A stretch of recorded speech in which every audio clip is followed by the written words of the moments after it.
अंदर आते हैं। गेट की आवाज़ सुनकर अंकल कुरैन और जेबुजुन दोनों ही में एंट्रेंस की तरफ देखते हैं, जहाँ पर हुईसांग और जियानचेंग दोनों ही बहुत ही ज़्यादा ज़ोर ज़ोर से हाँफ रहे थे।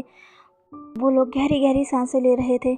तभी अंकल कुरैन थोड़े से रफ वॉइस में कहते हैं, ये सब यहाँ क्या हो रहा है। तभी जेबुजुन खड़े हो जाते हैं और थोड़ा सा उनका पास जाते हुए कहते हैं, जियांग ब्रदर, हुईसांग, आखिर तुम दोनों को क्या हो गया है? तुम दोनों इतनी जल्दी में क्यों हो?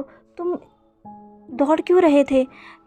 अंकल कुरैन कहते हैं, तुम्हें पता है ना, क्लाउडेसिस में भागना मना है। तभी हुईसांग कहता है, हमें हमें माफ़ कर दीजिए, हमें माफ़ कर दीजिए। जियानचेंग कहता है, हाँ हमें माफ़ कर दीजिए, पर वो हमें आपको कुछ बताना था, इसलिए हम यहाँ पर जल्दी से भाग भाग कर आ रहे हैं। बहुत बड़ी गड़बड़ हो गई है।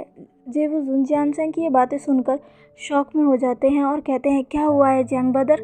आप लोग ये क्या कह रहे हैं? आप क्या हो गया है? तभी हुईसांग कहते हैं, जेबुजुन वो हांग वांगजुन और वी ब्रदर।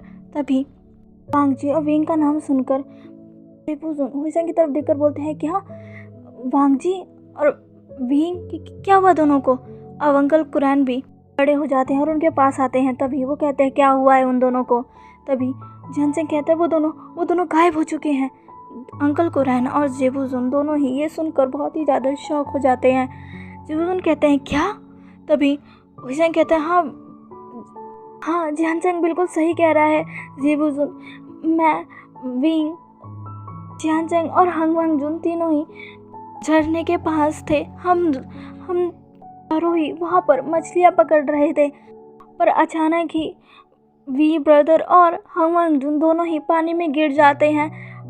वो दोनों पानी में गिरने के बाद पानी के अंदर से बाहर ही नहीं आते हैं। जब हम उन्हें ढूंढते हैं तो वो दोनों हमें कहीं भी नहीं मिलते हैं। जेबुजुन पता नहीं उन्हें क्या हुआ, वो अचानक से वहाँ से गायब हो चुके हैं। हमने उन्हें कितनी जगह ढूंढा, हमने वहाँ पर उन्हें बहुत ढूंढा, पर हमें वो कहीं भी नहीं मिले। हमें जब कोई भी रास्ता नहीं सूझा, तब यहाँ हम आपके पास भाग कर आए हैं। जेबुजुन और अंकल कुरैन दोनों ही ये सुनकर शॉक हो जाते हैं। अंकल कुरैन जेबुजुन की तरफ कहते हैं, जेबुजुन जल्दी जाओ और देखो आखिर हुआ क्या है। आखिर वांगजी और विंग कहाँ गए हैं? उनके साथ क्या हुआ है? क्या उनके साथ कुछ हो तो नहीं गया है? जल्दी जाओ, चेक करो और सारे डिसेबल को उन्हें ढूंढने में लगा दो। तभी जेबुजुन अपने अंकल को वो करता है, कहते हैं, जी अंकल, मैं अभी करता हूँ। और वो वहाँ से चले जाते हैं। अंकल कुरैन हुईसांग और जियानचेंग की तरफ देखकर कहते हैं, तुम भी जाओ और अपने सारे साथियों से भी कहो कि वो उन दोनों को ढूंढे। तभी हुईसांग और जियानचेंग दोनों ही अंकल कुरैन को वो करते हुए कहते हैं, जी हम अभी करते हैं। जेबुजुन ने लैंड क्लैन के सारे डिसेबल को अब वांगजी और विंग को ढूंढने में लगा दिया था। वो खुद भी उन्हें ढूंढ रहे थे। जियानचेंग, हुईसांग, उन्होंने भी अपने सारे दोस्तों से और उनके साथ जो डिसेबल आए थे उन सब से कह दिया था कि वो विंग और वांगजी को ढूंढे। सारे क्लैन में पता चल चुका था कि विंग और वांगजी दोनों ही गायब हो चुके हैं। यान ली जब विंग की गायब होने की खबर सुनती है तो वो बहुत ही ज़्यादा घबरा जाती है। वो जियानचेंग के पास भाग कर जाती है और कहती है, जियानचेंग ये मैं क्या सुन रही हूँ? विंग वो उससे क्या हुआ? वो कहाँ गया? तभी जियानचेंग कहते हैं, जीजे आप घबराइए मत, हम उसे ढूंढ लेंगे। तभी जियान याली कि बहुत ही ज़्यादा घबरा चुकी थी, वो जियानचेंग को उसके कंधे से पकड़कर उसे हिलाते हुए बोलती है, आखिर ऐसे कैसे हो गया? हाँ, विंग के साथ ऐसे कैसे हो गया? तुम उसके साथ थे ना? हाँ, वैसे कैसे गायब हो सकता है? बताओ मुझे, वो उसके साथ क्या हुआ है? उसके साथ कुछ बुरा तो नहीं हुआ ना? हाँ जियानचेंग, तुमने क्या किया? क्या तुम अपने भाई का ख्याल भी नहीं रख सकते हो? तुम जानते हो ना वो एक ओमेगा है, फिर भी तुमने उसका ख्याल नहीं रखा। क्या मैंने तुम्हें इसलिए भेजा था कि तुम इतनी बड़ी बेपरवाही करो और विंग को खो दो? हाँ, वो आखिर तुम्हारे आंखों के सामने कैसे गायब हो गया? बताओ मुझे, बताओ। तभी जियानचेंग कहता है, मुझे माफ़ कर दीजिए जेजे, मुझे पता है कि मुझे उसका ख्याल रखना चाहिए था, उसका ध्यान रखना चाहिए था, पर जेजे मुझे भी नहीं पता चला कि वो कब गायब हो गया। जेजे मुझे अचानक से ही पता चला कि विंग गायब हो चुका है। मुझे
जी धीरे धीरे अपनी आँखों को खोलता है और जैसे ही वो अपनी आँखों को खोलता है वो जल्दी से उठकर बैठ जाता है। वो अपने चारों तरफ देखता है तो वो देखता है वो एक अलग ही जगह पर है जहाँ हर चीज़ बर्फ़ से ढकी हुई है। वांग जी सारी चीज़ों को देखता है। उसे बिल्कुल समझ नहीं आता कि आखिर वो कहाँ है। तभी उसे विंग का ख्याल आता है कि वो विंग को पकड़ रहा था और फिर वो दोनों पानी में गिर गए। वांग जी कहता है विंग विंग ऐसा कहकर वो अपने चारों तरफ देखता है तो वो देखता है उधर दूसरी तरफ विंग बेहोश पड़ा हुआ है। वांग जी जल्दी से उठता है और सीधा विंग के पास भाग कर जाता है। विंग जो कि बेहोश पड़ा हुआ था, वांग जी उसे उसके कंधा पकड़ कर हिलाने लगता है। वहीं वांग जी विंग के बालों पर टैप करता है और उसे कहता है विंग विंग विंग उठो, विंग विंग तुम ठीक तो हो ना, विंग उठो, विंग विंग ऐसा कहकर वांग जी काफ़ी देर तक विंग को उठाने की कोशिश करता है। तभी आखिरकार विंग की आंखें भी खुलने लग जाती है। विंग अपनी आंखों को धीरे धीरे खोलता है। तभी उसे सबसे पहले वांग जी का चेहरा नज़र आता है जो कि उसकी तरफ बहुत ही ज़्यादा वर्डनेस के साथ देख रहा था और बार बार कह रहा था विंग विंग क्या तुम ठीक हो, विंग उठो उठो विंग। विंग जो कि वांग जी की तरफ देख रहा था और कहता है वांग जी। विंग अपनी वीक वॉइस में वांग जी का नाम लेता है। वांग जी कहता है विंग विंग तुम ठीक तो हो ना। विंग जो कि अब उठ कर बैठने लगता है। वांग जी उसकी मदद करता है और फिर कहता है विंग क्या तुम ठीक हो। विंग कहता है हाँ। विंग अपने चारों तरफ देखता है, वो एक अलग ही जगह पर था। विंग कहता है हाँ हम कहाँ हैं वांग जी, हम तो झरने के पास थे ना। हम यहाँ कैसे आ गए, ये कौन सी जगह है, हम कहाँ पर है। वांग जी कहते हैं मुझे भी नहीं पता कि हम कहाँ पर है। कहता है क्या तुम्हें नहीं पता। वांग जी कहता है हाँ विंग मुझे भी समझ नहीं आ रहा कि ये कौन सी जगह है और हम यहाँ पहुँचे कैसे। विंग कहता है यहाँ तो बहुत ठंड है वांग जी। ऐसा कहकर विंग अपने आप को सुकेड़ने लगता है। उसे सच में बहुत ठंड लग रही थी क्योंकि वो जगह सच में बहुत ठंडी थी और अभी विंग और वांग जी जिस पानी में थे वो पानी भी बहुत ही ज़्यादा ठंडा था। वांग जी विंग के पास जाता और कहता है क्या विंग तुम्हें ठंड लग रही है। विंग कहता है हाँ। विंग अब अपने आप को सुकेड़ता है। वांग जी विंग को देखता है। पानी से भीगने की वजह से विंग के कपड़े विंग के बॉडी से चिपक गए थे, इस वजह से उसकी बॉडी की शेप साफ साफ नज़र आ रही थी। वांग जी विंग को देखता है पर वो अपनी नज़र को झुका लेता है। विंग एक ओमेगा था, इस वजह से उसके थोड़े थोड़े ब्रेस्ट भी थे जो कि वांग जी को विजिबल हो रहे थे और वांग जी जब उन्हें देखता है तो उसका कान रेड हो जाता है। वो अपनी नज़रों को झुका लेता है और कहता है नहीं ये मैं क्या देख रहा हूँ। तभी वांग जी अपने ऊपर के लेयर को निकाल कर विंग को उससे कवर कर देता और कहता है इससे ज़्यादा नहीं पर तुम्हें थोड़ी राहत मिलेगी विंग। विंग उस कपड़े को कसकर पकड़ लेता है। वांग जी कहता है तुम यहीं बैठो विंग, मैं यहाँ से बाहर निकलने का रास्ता निकालता हूँ। विंग कहता है वांग जी प्लीज़ जल्दी करो, मुझे बहुत ठंड लग रही है।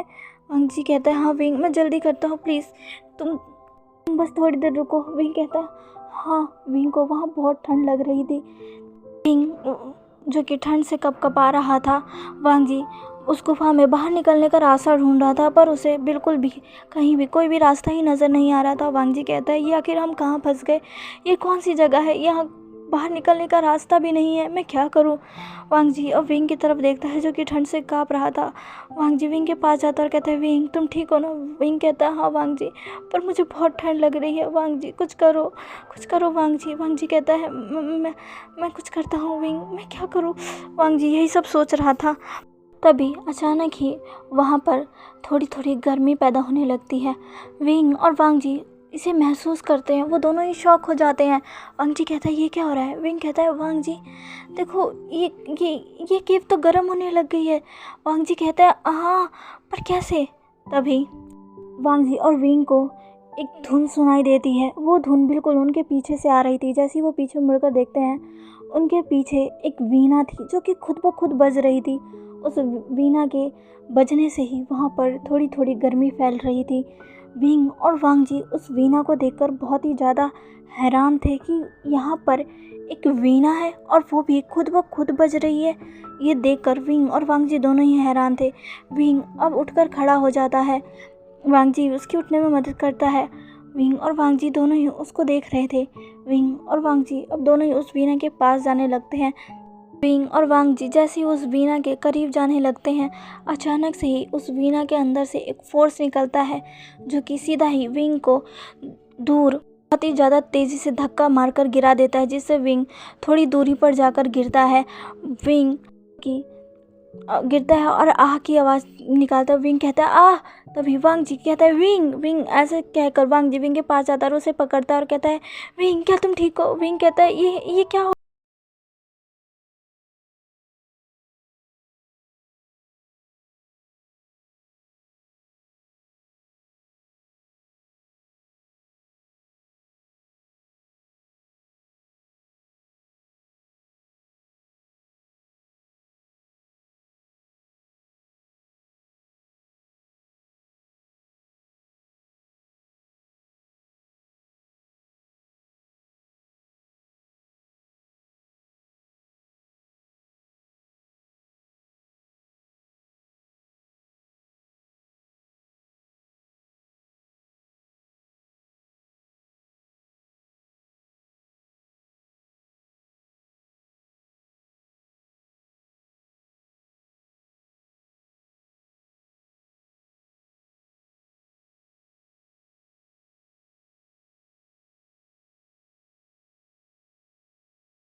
है? उसकी वजह से है क्योंकि देखो उन खरगोशों ने भी वही पहन रखा है। वांग जी कहता है हाँ शायद यही है।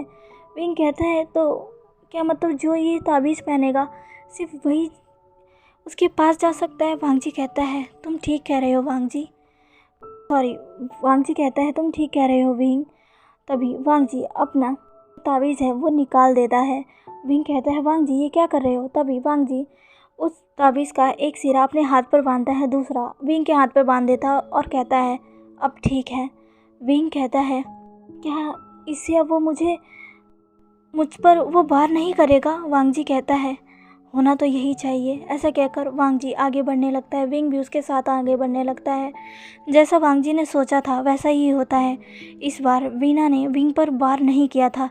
विंग कहता है तुम सही थे वांग जी, देखो इसने हम पे वार नहीं किया। वांग जी कहता है हाँ विंग तुमने सही कहा था। ये बस लैंड क्लैन के ताबीज़ से लैंड क्लैन को मेंबर्स को पहचानता है। जो ताबीज़ पहना रहेगा वही इसके पास जाएगा। विंग कहता है दोनों ही उस वीणा के पास आते हैं। वो वीणा अभी भी बज रही थी। विंग कहता है पर वांग जी ये वीणा अपने आप कैसे बज रही है? तभी वांग जी कहता है मैं भी यही सोच रहा हूँ। तभी वहाँ पर एक आवाज़ आती है जो कि कहती है ये वीणा को मैं बजा रही हूँ। दोनों ही ये वॉइस सुनकर चौंक जाते हैं। दोनों ही इधर उधर देखने लगते हैं पर उन्हें कोई भी नहीं दिखता है। तभी विंग कहता है ये किसकी आवाज़ थी? वांग जी कहता है पता नहीं। तभी वहाँ पर उस वीणा के पास ही एक लेडी प्रकट होती है और कहती है ये मेरी आवाज़ थी। दोनों की ही नज़र अब सामने की तरफ जाती है जहाँ पर वीणा को बजाते हुए एक लेडी अचानक से वहाँ पर दिखाई देने लगती है, जिसके फोरहेड पर भी वांग जी की तरह ही लैंड क्लैन का ताबीज़ बना हुआ था। विंग उस लेडी को देखकर हैरान था। वांग जी भी उस लेडी को देखकर हैरान था। वांग जी उस लेडी को गौर से देखता है। तभी वांग जी कहता है ये तो आप हैं। तभी विंग कहता है क्या? कौन? वांग जी तुरंत ही अपनी नीज़ पर बैठ जाता है और उन्हें वो करने लगता है। विंग कहता है वांग जी ये तुम क्या कर रहे हो? तभी वांग जी कहता है विंग ये हमारी लैन की क्वीन है, लैन ईयर। तभी विंग कहता है क्या ये वही है जिनके बारे में मैंने सुना था? वांग जी कहता है हाँ ये वही है। विंग कहता है क्या? ऐसा कहकर विंग भी जल्दी से अपने घुटनों पर आ जाता है और उन्हें वो करने लगता है। लैन ई जो कि उन दोनों को ही एक स्माइल के साथ देख रही थी, दोनों ही लैन ई को वो कर रहे थे। लैन ई कहती है आखिरकार तुम यहाँ आ ही गए, मुझे तुम दोनों का यहाँ बेसब्री से इंतज़ार था। विंग और वांग जी ये सुनकर बहुत ही ज़्यादा हैरान थे। वांग जी कहता है क्या आपको हमारा इंतज़ार था? विंग कहता है क्या आप हमारा इंतज़ार कर रहे थे? तभी लैनियर एक स्माइल करती है और कहती है हाँ, मैं तुम दोनों का ही इंतज़ार कर रही थी, और वो भी पता नहीं कितने सालों से। विंग और वांग जी ये सुनकर हैरान थे। विंग कहता है क्या? लैनियर जो कि एक स्माइल करती है और कहती है तुम लोग मुझे तो जानते ही होगे ना? तभी वांग जी कहता है हाँ, आप हमारी क्वीन हैं, आप हमारी लैन क्लैन की क्वीन हैं। लैनियर मैंने आपके बारे में पढ़ा है, आपके बारे में सुना है। मैं बहुत खुशनसीब हूँ कि मैं आज आपसे मिला, आपको देखा। मैं सच में अपने आप को बहुत खुशनसीब मानता हूँ। विंग भी लैनी को कहता है हाँ, मैंने भी आपके बारे में सुना है। सच में आपसे मिलना मेरे लिए सौभाग्य की बात है। आपको देखना सच में मेरे लिए ये बहुत ही अच्छा समय है। लैनियर एक स्माइल करती है और कहती है मैं ही तुम दोनों को यहाँ लेकर आई हूँ, मेरी ही वजह से तुम दोनों यहाँ आए हो। विंग और वांग जी दोनों ही हैरान होकर लैनियर की तरफ देखते और कहती है क्या आप हमें यहाँ लेकर आई हैं? ये सवाल विंग का था। लैनियर विंग की तरफ देखती है और कहती है हाँ। वांग जी कहता है पर आपने हमें यहाँ क्यों बुलाया? तभी लैनियर कहती है कुछ काम थे जो कि मुझे बस उन्हीं कामों को पूरा करना है, और उन कामों को पूरा करने के लिए मुझे तुम दोनों की ज़रूरत पड़ेगी, और मेरे उस काम को तुम दोनों के सिवाय और कोई भी पूरा नहीं कर सकता, और ये पहले से ही तय हो चुका है। उस चीज़ के लिए तुम दोनों चुने गए हो, और तुम दोनों ही अब उस चीज़ को पूरा करोगे और सारी चीज़ों को उनकी जगह पर पहुंचाकर सब ठीक करोगे। विंग और वांग जी दोनों ही ये सुनकर बहुत ही ज़्यादा हैरान थे। कौन सी चीज़ कहाँ रखनी है, क्या ठीक करना है, किस चीज़ के लिए उन्हें चुना गया है? उन लोगों के मन में कई सारे ऐसे सवाल थे, उन्हें कुछ भी समझ नहीं आ रहा था। लैनियर दोनों का ही कंफ्यूज भरा फेस देखती है। लैनियर को पता था कि दोनों को ही कुछ समझ नहीं आ रहा।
इस चीज़ को हिफाजत से रखना होगा, और कोशिश करनी होगी कि ये चीज़ कभी भी किसी भी बुरे हाथों में ना जाए।